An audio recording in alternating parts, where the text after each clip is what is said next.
Jasmine Crockett didn't walk into that hearing room with hesitation. She entered like a force of nature. There was no soft let-in, no polite preamble. She launched into the confrontation like a prosecutor with a stack of receipts, each one more damning than the last. With piercing intensity and crystal-clear purpose, she demanded answers, clarity, and truth, unafraid of the spotlight or the silence that came with it. Her tone wasn't angry for the sake of drama. It was righteous, grounded in the belief that the American people deserve honesty from those who seek to represent them. From the very start, it was obvious that Crockett had come prepared, not just with facts, but with a strategy. She wasn't asking questions just to fill time or make headlines. Every word was aimed like a laser, designed to peel back the political packaging and get to the raw truth beneath. She started by laying out the stakes. A web of questionable financial contributions, high-profile connections, and a troubling lack of transparency. Her voice cut through the usual noise of partisan chatter. It wasn't about right versus left, it was about integrity versus evasion. She made it clear that the issue wasn't about petty partisanship. It was about public trust. When you stand in front of voters and claim to speak for them, you don't get to hide behind polished rhetoric or media spin. You have to answer the hard questions, especially when they involve the kind of scandal that sends shockwaves through the entire nation. Crockett seized that moment with fearless clarity, refusing to let the gravity of the issue be buried under talking points. One by one, she laid out details that others had tiptoed around for weeks. The financial connections, the shadowy affiliations. The figures who had quietly poured money into campaigns and political operations, all with ties to a man whose name sends chills down the national conscience. She didn't sensationalize. She didn't have to. The facts spoke for themselves.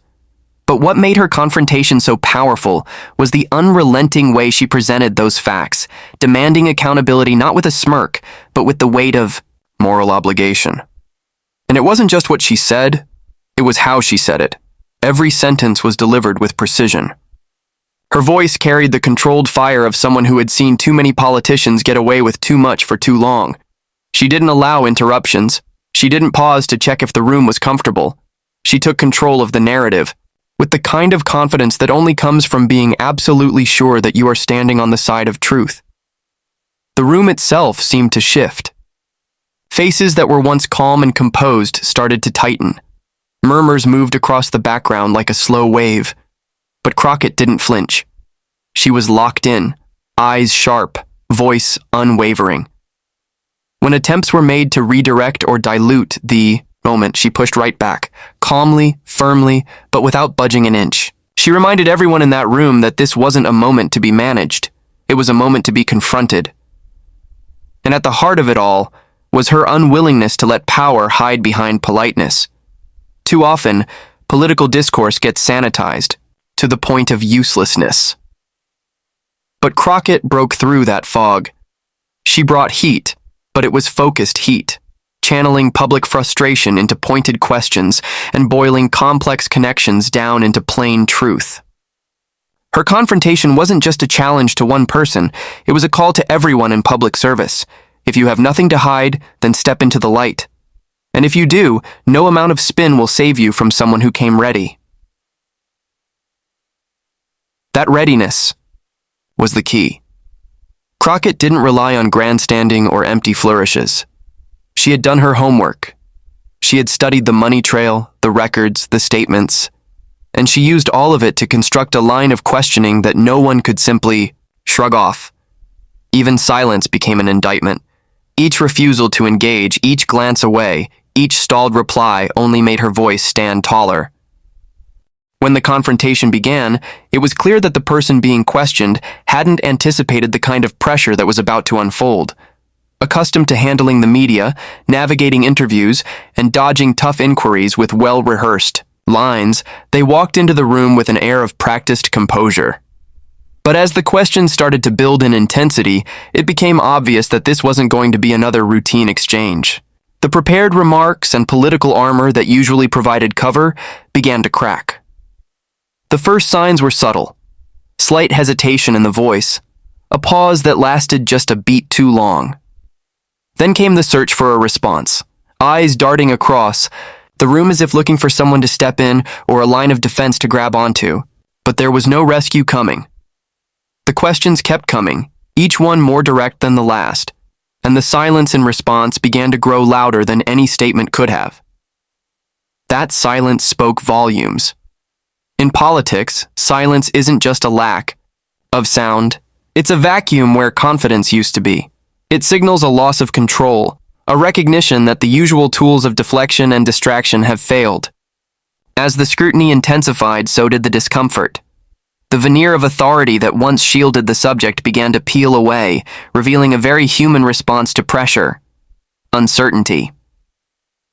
There was a moment when all the composure just stopped. The words weren't there. Not because the question was confusing or unfair, but because there was no clean answer. Nothing that could be said without unraveling something deeper. That moment, caught in front of an audience, stripped away any illusion of strength. It wasn't a shouted rebuttal or a bold counterattack that was remembered. It was the stillness, the inability to speak, that echoed long after. The person who once spoke confidently in front of cameras and crowds now found themselves caught in a trap made of their own silence. There was no fight, no assertive correction, no effort to reclaim the narrative. Just a visible internal struggle to regain footing in a moment that had clearly slipped away. And the one asking the questions didn't let up. There was no gloating, no mockery, just relentless focus, as if sensing that this was the moment when the truth might finally show itself, not through words, but through the absence of them. What was once a polished presence, crafted over months or even years of political training, had crumbled in real time. It didn't happen with a dramatic collapse or a teary exit. It happened through a slow erosion of control. The shifting tone, the fumbled phrases, the eyes that stopped meeting the gaze of those watching, it all added up to something undeniable. The moment wasn't just awkward, it was historic in its simplicity, a reckoning, unfolding word by absent word. There was an almost cinematic tension to the exchange. Every heartbeat felt magnified. Everyone watching could sense that something significant was taking place. And it wasn't in the fire of the confrontation, it was in the freezing. The inability to respond wasn't just a tactical error, it was an admission, unspoken, yet unmistakable. Whether the answers were withheld out of fear, guilt, or unpreparedness, the result was the same. The collapse wasn't verbal, it was visual, emotional, visceral. And in that silence, something shifted. Public perception is often built on image, confidence, certainty, strength. But it can be undone in an instant by hesitation, especially when that hesitation comes under pressure. The damage wasn't caused by the question itself, but by the lack of answer. People don't always need to hear guilt to suspect it. Sometimes all they need is a moment of paralysis when the truth demands a voice. What began as a high-stakes confrontation ended as a silent unraveling. The room watched in collective stillness, realizing that no grand revelation was needed. The revelation was already happening in real time, in the face that lost its assurance, the voice that failed. There are moments in politics that slice through the noise, questions that don't just land, but detonate. This was one of those moments. The room was already tense, with emotions simmering and everyone aware that something big was brewing. Then came the question. It wasn't screamed or flung in anger. It was delivered with steady precision, as sharp as a blade. Why are Epstein-linked donors bankrolling your campaign? Instantly, the atmosphere changed. The oxygen seemed to thin. Faces turned. Eyes widened. There was a sudden, collective stillness, as if the gravity of the question had pressed down on every person present. It wasn't just the content of the question. It was the way it cut directly to the heart of something dark, something no one wanted to address in public. There was no room left for dancing around the subject. It had been dragged into the center of the room under a spotlight. The person being questioned visibly tensed. This wasn't one of the usual policy debates or a critique of strategy or a challenge to voting records. This was deeper. This was personal. It connected to a scandal that had haunted the national conscience, one that involved unthinkable crimes, unanswerable questions, and a long trail of names many hoped would stay buried. To have that name, that connection, tied publicly to campaign financing was more than uncomfortable. It was explosive. The power of the question lay not just in its audacity, but in its undeniability. There was no denying that the money had changed hands. There was no denying the source's history. The real issue was the silence that had surrounded it, how it had gone unaddressed, how it had quietly fueled influence, and how no one had yet demanded an explanation until now. That silence had protected reputations, but now it had been shattered. For the person at the center of the question, there was no safe direction to go. Deny it, and the receipts would come. Justify it, and risk being seen as complicit. Stay silent, and that silence would become its own answer. The trap wasn't in the words, it was in the facts that backed them. This wasn't rumor, it was documented. It had substance. And that made it impossible to brush aside. As the seconds ticked by without a clear response, the weight of the moment grew heavier. The question hung in the air, unanswered and undeniable. It wasn't rhetorical. It was specific. And it demanded something more than spin. It called for an honest reckoning with choices made, alliances formed, and consequences ignored. Even among seasoned political operators, there was an unspoken understanding of the implications. Campaign contributions aren't just numbers on a ledger, they represent allegiance, influence, and often expectations. To accept money from figures with connections to one of the most infamous criminal networks in modern history is not a footnote. It's a stain, and to be asked about that stain in public, with nowhere to hide, is to be put on trial without a courtroom. The brilliance of the question wasn't just in its content, it was in its timing. It came when the defenses were low, when the audience was attentive, when the subject least expected to be exposed in such a raw and irreversible way.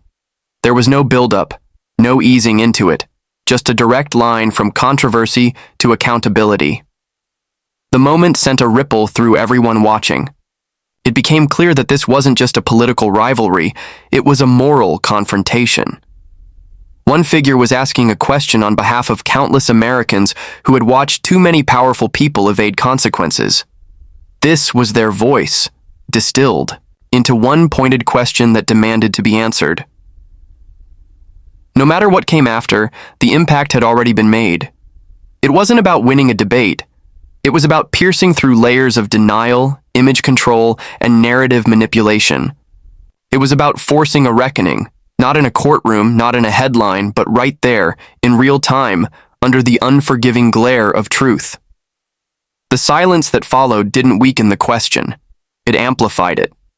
And those watching, both, in the room and beyond, felt the shift. From that moment forward, nothing could be the same. The question had been asked, and it wasn't going away.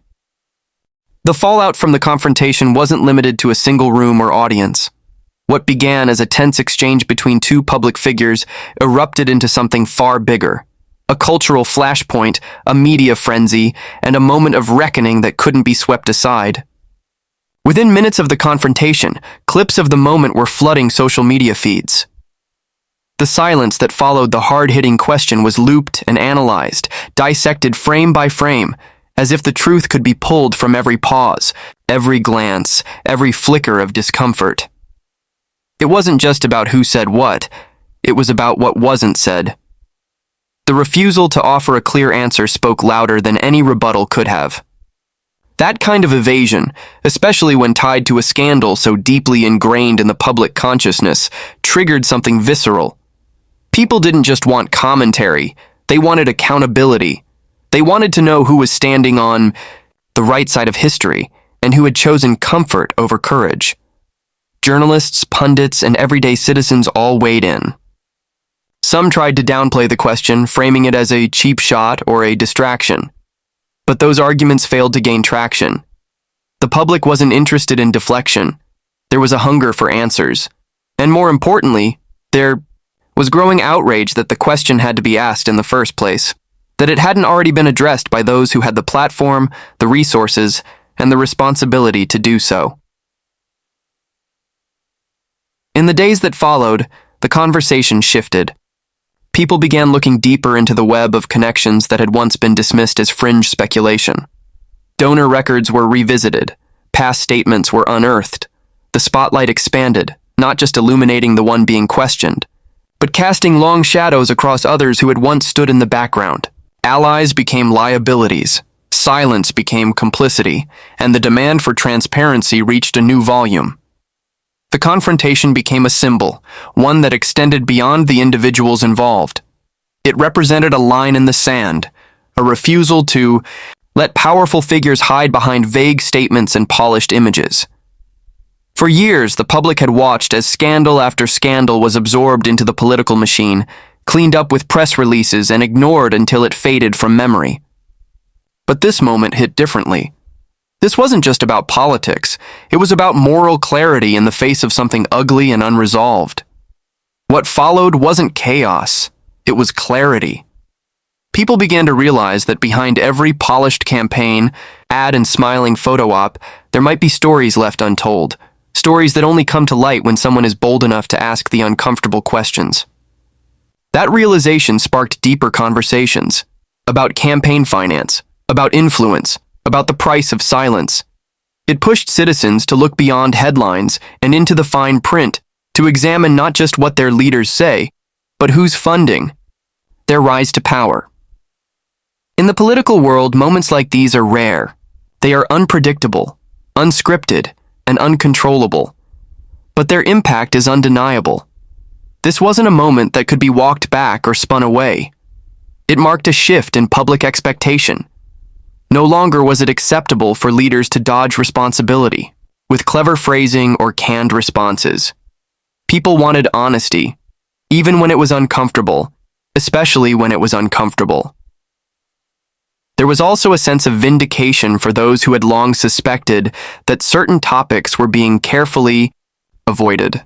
The confrontation confirmed what many felt in their gut, that powerful people with questionable ties had been allowed to operate without scrutiny. But that era of silence had been broken, and the ripple effect reached far beyond the walls of any one institution. In town halls, on podcasts, at kitchen tables across the country, people began having the conversation anew. It wasn't about left or right, it was about what's right, period. And those conversations didn't end when the cameras shut off. They continued, fueled by a renewed sense of urgency and a belief that this time, the truth wouldn't be buried. It wasn't about scoring political points. It was about drawing a line between those who serve the public and those who serve power. And that line had finally been exposed for all to see. What unfolded in that hearing room wasn't just a moment of political theater. It was a seismic shift in how accountability is demanded and how silence is interpreted. For too long, figures in public life have relied on scripted responses, selective outrage, and the assumption that if they wait long enough, uncomfortable questions will fade into the background. But that illusion shattered the moment the truth was forced into the open. The power of that confrontation wasn't rooted in volume or dramatics. It was grounded in courage, a refusal to allow evasions to go unchecked, no matter how uncomfortable the truth might be. What came next made one thing painfully clear. The public is no longer satisfied with appearances. They are watching, listening, connecting the dots. They understand now that silence isn't neutrality. It's a position. It's a choice. And when a question like, "Why are Epstein-linked donors bankrolling your campaign?" goes unanswered, that silence doesn't protect. It condemns. The echoes of that exchange will linger far beyond a single news cycle. It will be remembered as the moment when someone dared to say what many were thinking but feared to voice. It was a breach in the carefully constructed walls of political branding and image management. A moment that proved truth has a way of demanding to be heard, even when it's inconvenient, especially when it's inconvenient. For the person facing those questions, the damage wasn't done by any political opponent. It wasn't the result of a smear or slander. It came from within. From the hesitation, the avoidance, the refusal to meet the moment with honesty. And that, more than any accusation, spoke to the very heart of the issue. You can't lead if you won't answer. You can't claim integrity while dodging the truth. But perhaps the most powerful part of this story isn't what crumbled. It's what stood tall. The voice that asked the hard question. The stance that said, no more hiding. The reminder that in a world full of spin and spectacle, there are still those willing to press forward, to demand better, and to refuse to let the powerful walk away without being held to account. This wasn't just a clash between two individuals. It was a reminder to every voter, every citizen, and every leader. When the truth knocks, you either answer or you reveal who you truly are by running from it, and in this case, the run